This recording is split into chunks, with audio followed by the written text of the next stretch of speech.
ಅವ್ರಿಗೆ ಡೈರೆಕ್ಷನ್ ಮಾಡ್ಬೇಕು ಅಂತ ತುಂಬಾ ಇಷ್ಟ ಇತ್ತು. ಡೈರೆಕ್ಷನ್ ಇದು ಇಷ್ಟ ಇತ್ತು. ಅವ್ರು ಹೇಳೋರು ಒಂದೊಂದ್ಸಲ, ಮಹೇಶ್ ನಾನು ಡೈರೆಕ್ಷನ್ ಮಾಡೋದು ನನಗೆ ಕೋ-ಡೈರೆಕ್ಟರ್ ಆಗಿ ಮಾಡ್ತಾರೆ. ಇದು ಯಾವ ನಾಳೆ ಮಾಡ್ತೀನಿ ಸರ್. ರಾತ್ರಿ 11:30 ಫೋನ್ ಮಾಡಿದ್ರು ನನಗೆ. ಫೋನ್ ಮಾಡಿ ಹುಡುಗಿ ವಯಸ್ಸಲ್ಲಿ ಮಾತಾಡಿದ್ರು ಅವ್ರು. ಹಲೋ ಸರ್, ನಾನು ಹಿಂಗೆ ಇನ್ನ ಹೆಸರು, ನನಗೆ ಒಂದು ಚಾನ್ಸ್ ಬೇಕಿತ್ತು ಅಂತ ಫೋನ್ ಮಾಡಿದ್ರು. ಸಕ್ಕದ ಅಂತ ಗೊತ್ತೇ ಆಗ್ತಿರ್ಲಿಲ್ಲ. ಸಾಂಗ್ ನೋಡ್ತಾ ಇದ್ದೆ ನಿಂದು ಅಭಯ್ ಸಿನಿಮಾ, ಸಖತ್ ಕ್ಲಾಸ್ ಆಗಿದೆ ಸಾಂಗ್ ಮಹೇಶ್, ಏನು ದರ್ಶನ್ ಅಷ್ಟು ಚೆನ್ನಾಗಿ ಕಾಣ್ತಾರೆ ಅಂತ ಹೇಳೋರು. ಪಾಪ ದರ್ಶನ್ ಅವ್ರಿಗೂ ಫೋನ್ ಮಾಡಿ ಹೇಳಿದ್ರಂತೆ. ಮತ್ತಿಕೆರೆ ಎಲ್ಲ ಹೋಗ್ಬೇಕಾರೆ ಹೇಳಿದ್ರು, ಸರ್ ಅಪ್ಪು ಸರ್ ಹಾಕೊಟ್ಟಿದ್ರು ಸರ್ ಅಂಗಡಿ ಇದು ಅನ್ನೋರು. ಯಾವಾಗ ಹಾಕೊಟ್ರು ಅಂದಾಗ ನಮ್ಮ ಸಿನಿಮಾ ಮಾಡೋ ಟೈಮ್ಲಿ ಹಾಕೊಟ್ರೆ ನನಗೆ ಗೊತ್ತಿಲ್ಲ. ಪುನೀತ್ ಅವ್ರ ಮನೆಗೆ ಹೋದ ತಕ್ಷಣ ಯಾರೋ ನನ್ನ ಫ್ರೆಂಡ್ ಬಂದಿದ್ರು, ಫೋಟೋ ಹೊಡ್ಸ್ಕೊಂಡು ಓಡಿಸ್ದೆ. ಬನ್ನಿ ನೀವು ಮಹೇಶ್ ಅಂದ್ರು, ಬಂದೆ. ನಿಂತ್ಕೊಂಡು ಪುನೀತ್ ಅವ್ರು ಹಿಂಗೆ ಕೈ ಹಾಕ್ದೆ ನಾನು. ಅವ್ನು ಹಿಂದ್ಗಡೆ ನಿಂತಿದ್ದು ನನ್ನ ಕೈ ಹಿಂಗೆ ತೆಗ್ದ. ನಾನು 2 ಸಿನಿಮಾ ಕೊಟ್ಟಿರೋ ಡೈರೆಕ್ಟರ್ ಕಣವರು. ಯಾಕಳಿ ಮಹೇಶ್ ಅಂದ್ರು, ಹೆಗಲ ಮೇಲೆ ಕೈ ಹೊರಗಡೆ ಹೋದಾಗ ಮೇಡಮ್ ಇರಲಿಲ್ಲ ಅಂದ್ರೆ ನಾನೇ ಅವ್ರ ಜೊತೆ ಇರ್ತಿದ್ದೆ.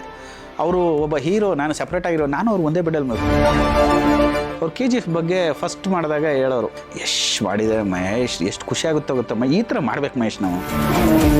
ಪ್ರಶಾಂತ್ ನೀಲ್ ಇನ್ಫ್ಯಾಕ್ಟ್ ಅವ್ರಿಗೊಂದು ಸಿನಿಮಾ ಮಾಡಬೇಕಿತ್ತು ಅವ್ರಿಗೆ. ಪೂರ್ತಿ ಎಪಿಸೋಡ್ ನೋಡಲು ಡೌನ್ಲೋಡ್ ಮಾಡಿ PRK ಆಪ್, ಗೂಗಲ್ ಪ್ಲೇಸ್ಟೋರ್ ಹಾಗೂ ಆಪ್ ಸ್ಟೋರ್ನಲ್ಲಿ ಲಭ್ಯ.